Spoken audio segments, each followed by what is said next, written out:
Shalom Chavrim, I'm Stephen Ben-Nun. You're watching Israeli News Live, and guys, we do have some very disturbing news that has been coming out. That came out this morning for us about the federal aviation in the United States has issued pretty much a no-fly zone or an avoidance zone over a certain area there over Montana. The longitude and the latitude markings here is for October 15th, which is Saturday today. They were saying from 1,500 to 2,300 hours, close to 2,400 hours in the time frame of the Montana area today, that they're not to be in this area. It says to provide a safe environment for Rocket Launch Act. Space operations is what it says is the type of the operation that will be going on there. Again, that'll be from 3 p.m. Local time to about... well, looking like it's all the way to midnight that time. Very concerning. The pilots may contact the Salt Lake City ARTCC about this operation that is going on. There have been several articles brought out already online about this, stating that there are no space rockets in this area. In fact, this area here, it's north of Dillon, Montana. That is the area that they're saying not to be flying in on the map here. But there is only nuclear silos in this area, so it's very concerning about this. One thing that was kind of interesting, let me just share with you here on Twitter here. This right here, and let's see if this is the one that I actually did here. I think it is. Watch what happens. The videos... there was a video loaded about this. Breaking news: FAA warns pilots no flying parts of Montana. The only rockets in Montana are nuclear missiles. Well, this video has already been moved to private. Don't know why. I'm just not sure about what's going on with that. This is Federal Aviation Administration. Now, I did notice at the bottom it says depicted the TFR data may not be complete listing. Pilots should now use information on this website for flight planning purposes. Service station, and it gives you the phone number where they can actually call. A telephone number 801-320-2560. Anyway, that's for the point of contact for the article here. So I'm not really sure, not sure of what's going on this. I know before it's news, they have done an article on this, or excuse me, actually News Preppers has done an article on this. It says FAA warns pilots no flying over parts of Montana on Saturday. Rocket launches. The only rockets in Montana are nuclear missiles. They noted in their article here, showing a picture of one, said the Federal Aviation Administration has issued a notice to airmen restricting aircraft from certain areas of Montana on Saturday due to rocket launch activity. And of course, they post the same thing that we have up on our own site here as a result of this. So I'll look into this a little bit more today, see if I can find out something else about this that we might be able to give you guys a little bit of a heads up on what's going on that. Also, another article on News Preppers, and I did double check this to see if it was so. It is so. Diego Garcia is so loaded with planes that they're parking them on the roads. This is something that they put out. I saw this also October 15th. It says Russian television has told its citizens a nuclear war may be imminent, which we're already aware of that. But they go on down, and they actually quote a man that is there. It says massive U.S. forces moved to Diego Garcia, according to information from a government contractor. It says the U.S. has deployed more planes than I have ever seen in 9 years to the military base in Diego Garcia in the Indian Ocean. Specifically, this contractor wrote to say, I rotate through Diego Garcia every 6 weeks to pull maintenance on uplink equipment as a private contractor. Something big is going on.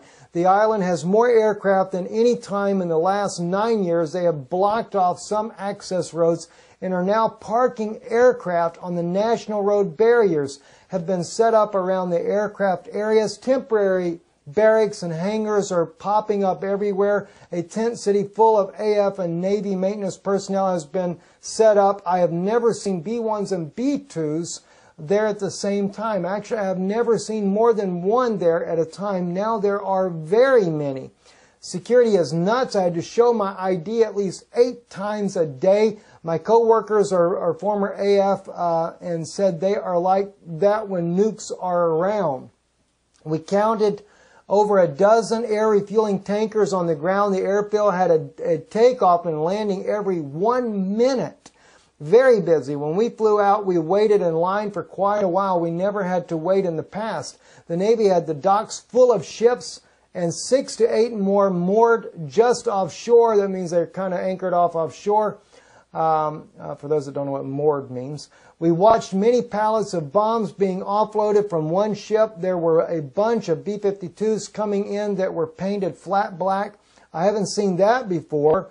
He goes on to say, so this is very concerning indeed. This kind of lets us know that the United States is preparing not just for some kind of little issue there. They're preparing for something majorly big. I also forgot to bring it up there, but I looked this up in Twitter and seen another guy reacting the same. Why do we have so many planes, so many bombers in Diego Garcia? So again, we're going to try to get more information about this. I'll share the links of these articles in there for you. But as those of you know, there's a lot of different articles. This is only just a little bit. U.S. and Russia will go to war unless proxy Syria conflict resolved. Turkey warns. This is from Turkey saying this will happen. The Cold War superpowers broke off bilateral talks on Syria following the bombing of a UN aid convoy near Aleppo last month, which the U.S. said amounted to a war crime. Well, according to President Putin, as we shared on the news the other day, he said the United States knows good and well that it was done by their backed rebels. They're the ones that attacked the aid convoy. They had swore they would do it. He had brought this up to them, and yet, even though they know it, he said they still ignore these facts that this was actually done by their backed rebels that swore they would attack the aid convoy there. Anyway, Turkish Deputy Prime Minister Nunan Kurtulmuş has warned that the proxy wars in the Middle East between the U.S. and Russia could signal the reemergence of a worldwide conflict between the two Cold War superpowers. The complex 5.5-year Syrian civil war is on the brink of becoming a wider regional war, he said in an interview with the state-run Anadolu news agency on Wednesday. So very serious. In fact, it was nearly 24 hours before the State Department finally posted another briefing today that we actually watched. It was actually posted 13 hours ago, but they went nearly 24 hours before doing this. One thing that I noticed is that RT's representative was not there. I thought that was kind of interesting. I've never seen her ever miss a U.S. State Department briefing before, but in this case here, she was not there, which kind of makes me wonder about where Russia has already asked for their people to come home and the secret leaked document on that. That was something that was supposed to not get out from what we understand. And also, another thing here, Russia warns it will shoot down alliance jets over Syria if U.S. launches airstrikes against Assad. From what I understand, it's been said that President Putin has actually contacted Prime Minister Netanyahu as well and has warned Netanyahu not to get involved in this conflict if the U.S. coalition goes ahead with it. He has told him that it would mean that they would bring down their planes if Israel enters into the Syrian conflict. I think that's some pretty strong words, and I'm sure many that would think of the Gog and Magog of Ezekiel 38, that would give more credence to Russia possibly being Gog. I still think that Obama is Gog in this case here, and you have to remember when the attack comes there in the Middle East, it's all the countries around Israel. This is only setting the stage. Remember, as we brought in the broadcast yesterday, what the Obama administration wants to do is replace Assad with a very ruthless, strictly Arabic state-only power, so that when they're ready to launch an attack on Israel, they will be able to do so without interference. Because as it is, President Bashar al-Assad, he's too much of more of a supporter of the Christian people, the Eastern Orthodox community there. and therefore it would be unlikely that he'd be willing to go along with an attack that would try to wipe out the Jewish people in Israel. So even though Obama appears to be setting the stage that he is a defender of Israel, I still question his motives in all of this completely at all. Anyway, continuing on, to kind of back up this part about Diego Garcia, this was, of course, back in March of 2016. Air Force deploys the B-2 bombers to Diego Garcia. According to this article here, there was only a few of those that were sent there. But if anything is truthful in this News Preppers site here, there is a lot more that have been sent there since then. So not just B-2s, but B-1s and a lot of other warplanes that are there, and just tons and tons of bombs are being brought in. It is believed that this is being staged there for a possible confrontation with China as well, not just Russia, but with China, in some of the article that I've actually seen there. So going on as well, we know already too that the Kremlin, Russia is facing an unprecedented cyber threat from the U.S. That's a very concerning new revelation there, but of course we know that Russia is being blamed for pretty much everything that happens. You know, if the toast gets burnt, you know, the Russians did it. You know, if your kid falls off the bicycle, the Russians did it. Anything about Hillary's emails, well, the Russians did it. Only to find out that even the hackers are saying we're not Russians. That's kind of interesting. A little brief I caught on that, to saying that they're actually not Russians. They may be Europeans. They could be Scandinavians. They could be anything. They could be Canadians. They might even be Americans. And one expert actually said that when it came to Colin Powell's email hacks, it appeared to be more the work of an inside job. And this may all be to be able to justify going to war with Russia. But anyway, it says U.S. aggressiveness is growing and threats to carry out a cyber attack against Russia are unprecedented. Presidential spokesman Dmitry Peskov has said, adding that Russia will take precautionary measures. The fact is the U.S. unprecedented aggression keeps growing, and such threats against Moscow and our country's leadership are unprecedented because the threat is being announced at the level of the U.S. Vice President, Peskov told RIA Novosti. So it is serious. And on top of that, something we'll cover a little bit later today, the Ukrainian conflict is really heating up. Just before turning into bed at 2 a.m. this morning, I'd already seen another news clip that the Ukraine government, Kiev, is sending huge convoys of weapons, including Grad launchers, to the contact line of the Donetsk region and all along the eastern front there. So it seems that the United States is very much in a not a defensive mode, but a preemptive strike mode. And I think this is something that Russia is concerned about as well, is that it may be a preemptive strike. Now, that's pretty much going to conclude the news for now, but if you are interested, I made a promise that I would bring out a map to talk to you guys about safe zones inside the United States, and where I think would be if you're living there, because, you know, unlike President Obama, you know, Putin cares for his people and has, you know, built all kinds of places for them to be able to get away from nuclear strikes. But in most cases in America, there are not all these huge places that can accommodate millions of people. So I did some research here, and I looked long and hard till I found a good map. This map here was put together by FEMA.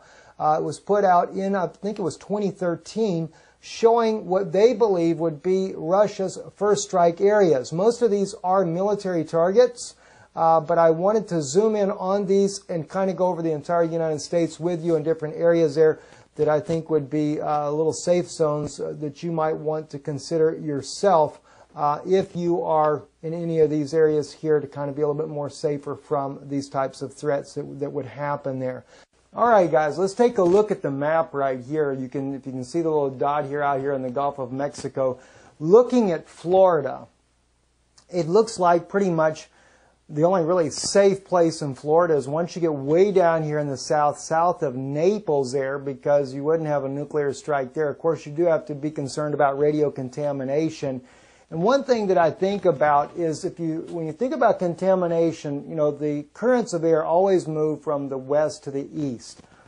So that makes it dangerous just pretty much anywhere. But going up in here into, say, North Florida or the Central Florida here, all along the coastline here in what they call the Big Bend area, but staying away from Tallahassee. Tallahassee is not a safe zone, okay? Tallahassee is not a safe zone. But in the Big Bend area here, all these areas in here, looks like the battery on the laser is kind of breaking loose, so we'll use a pencil here. All along this area right here in the Big Bend, that would be a little bit of a safe zone there because they don't seem to be having strikes there. Even down into here, you don't want to get too close to Panama City, though. That is a dangerous area. Military bases there, as well as military bases all along the Gulf Coast area of northwest Florida there. I think residents in northwest Florida need to get just above the state line in Alabama here. Actually, there's a place called Greenville, Alabama, and even Castleberry. I'm from Castleberry, Alabama, right up in here is another safe zone. All these black dots, though, are military bases. If I'm not mistaken, those are military installations that are dangerous, period.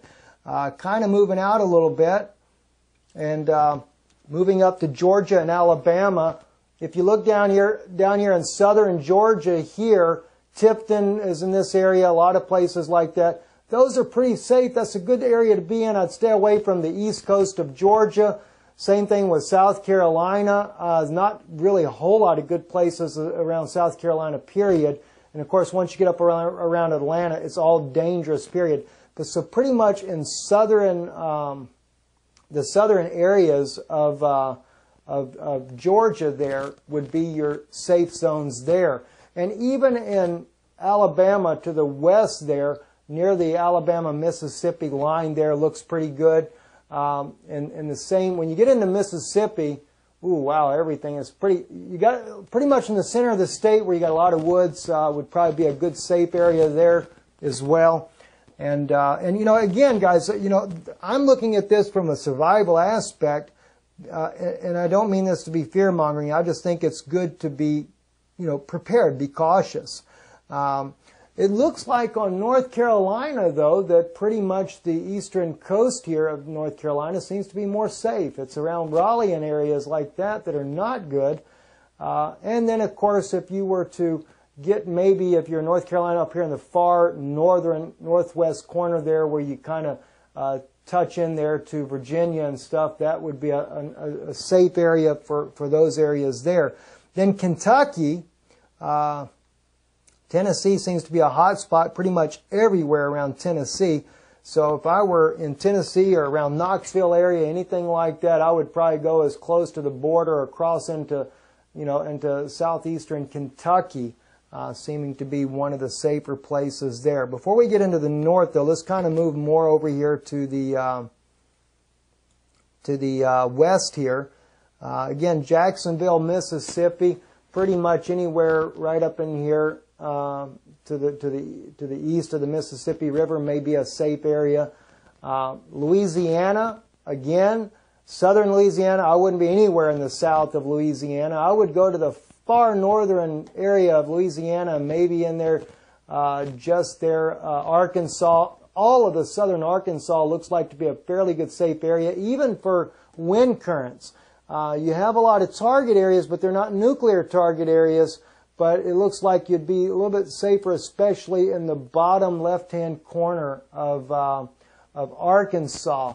And then you go on into Texas. Texas is definitely not a good place to be, especially as far as the east part of Texas. Any of the large cities, Houston, Dallas, all of those, Austin, all the capitals are targeted from what we can see here. But excuse me, as far as West Texas, what you're getting on out into the desert regions, that's a very good safe area all through the west and down closer to Mexico. But you do have a big area right in here. And I'm not sure of what city that is up in that area part of Texas there that's safe. You get into more northern part of Texas here, up to close to the panhandle of Texas. You've got some good safe blocks, areas like that. And then going into, once you get into New Mexico, pretty much all of New Mexico's midsection here, staying away from Santa Fe and stuff, and there it seems to be a good, safe place to be. Again, up in the top part of the panhandle of Texas and where Oklahoma comes across the top, that panhandle of Oklahoma, very good, safe spot. You don't have too much nuclear strikes to your west, so therefore you're not dealing with a lot of radiation currents and things like that. And I'm not saying that once you start letting nuclear bombs go and stuff, guys, it's not going to be good, period. We realize that. That's just terrible for the environment and everything, especially when we get to California and we see all the nuclear targets are all over the Southern California area. I mean, of course, you're still going to be dealing with radiation that travels in that direction. It's just what we're trying to do is help people to realize, like even West Kansas seems to be a very good, safe area in West Kansas area. There, you get into Colorado. I would say anywhere up into the mountains of Colorado, get away from Denver, Colorado, go deep into the mountains there. Good, safe areas in southern Colorado as well. And if I lived in Arizona, I'd go up to the northern area. I'd stay away from Las Vegas and stuff. I'd get up here to the northeast part of Arizona.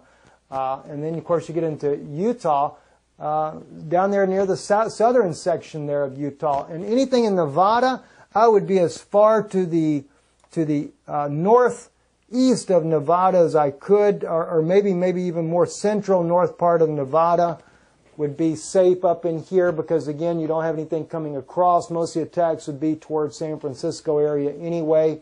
And Oregon seems to be one of your safest states you could possibly live in as well because, again, they only seem to have one target here in Oregon, not counting the northern part of Oregon. But that would give you a nice clear area where you would not have so much radiation and stuff. So Oregon's a safe place in that area. But once you get up to Washington and places like that, there becomes a lot of targets in that area. You get over here into the other states here throughout. You got Montana.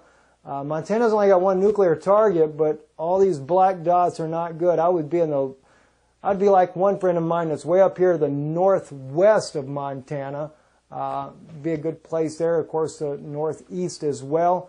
And then, of course, we got South Dakota. Amazingly, South Dakota, pretty much anywhere to the west side is safe there. No targets at all. And again, you don't have too much targets for radiation traveling there. We're looking also into Iowa and places up in this area here, especially in the northern parts of the states, closer to the Great Lakes area. It would be a good place to be. You get into Minnesota there. I would say try to stay more down here to the far west of Minnesota or either up there closer to the Canadian border. And then Iowa, again, Iowa.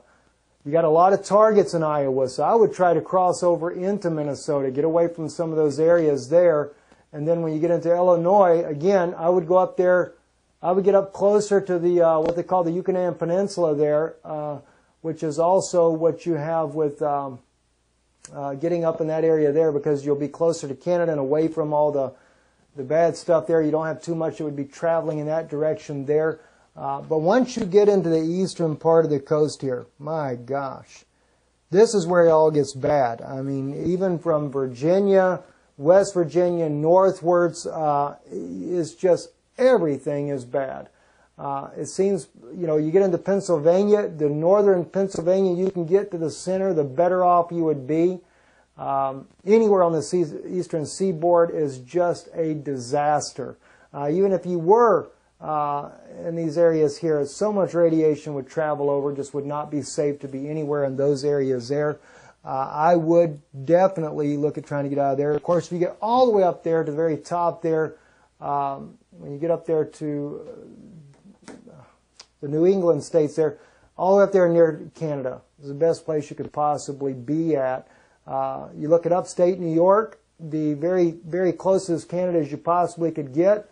If the Canadians would let you in, I'd go to Canada and get away from that as well. So that's what it's looking like there, guys. I just wanted to kind of give you a little idea of this. And I will load this video separately as well as part of the broadcast we just did here. So we will load this separately and just title it something like Safe Zones doing the best you can trying to deal with a possible nuclear strike.